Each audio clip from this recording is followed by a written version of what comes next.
Okay. Please continue. Thanks. Thank you. Thanks so much first for arranging this rally and for the walkout, and thanks so much for honoring Maisara and his memory and his life.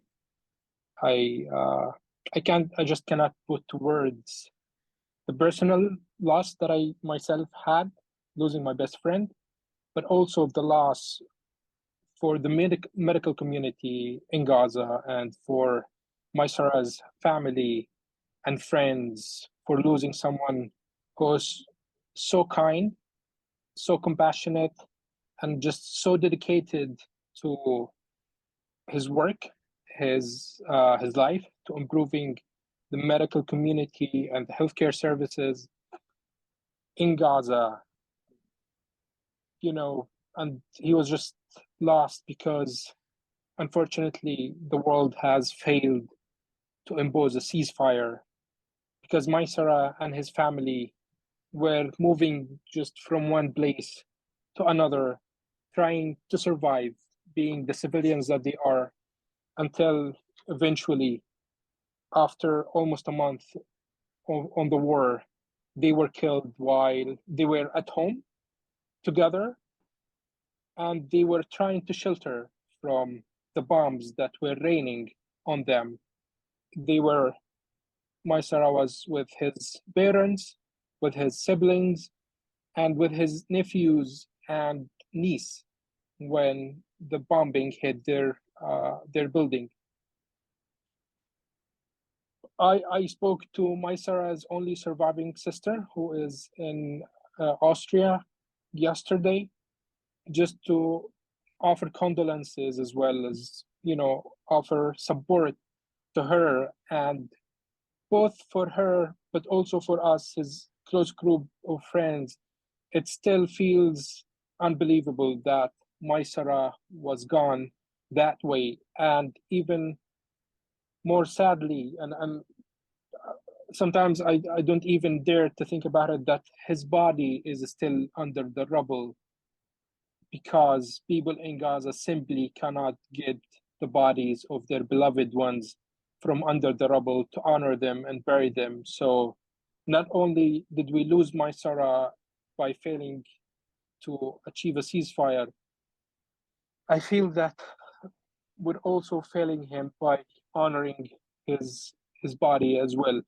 But what we can do is to honor his life and his memory by saying his name, saying the names of his family and the other medical doctors and healthcare workers and all the people and civilians in Gaza who lost their life, by continuing the path that Maisara had set for us through his dedication, through his work, through his, I worked with Maisara on a day-to-day basis, through his just living life to the fullest, just helping people, helping when we were in the student body community, helping students through their studies, setting up community service and community service campaigns and other initiatives.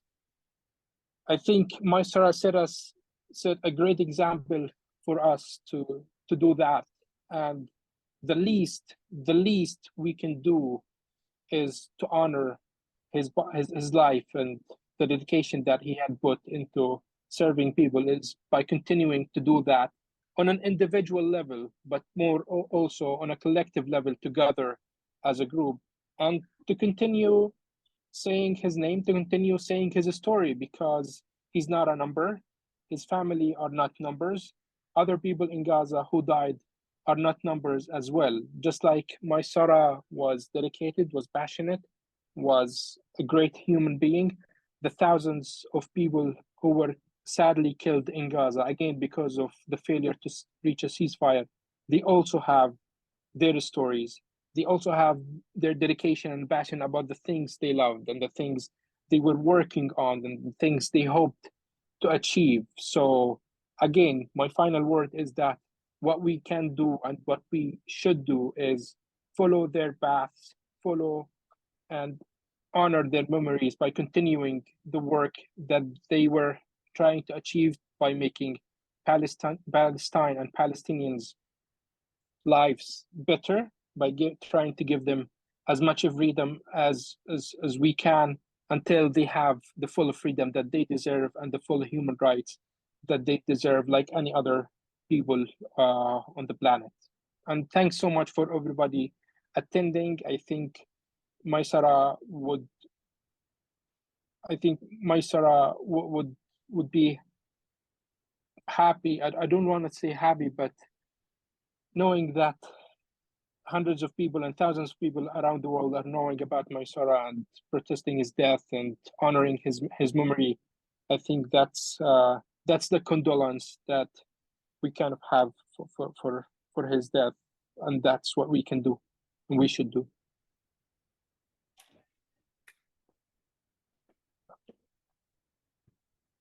Thank you so much, Anas, for joining us.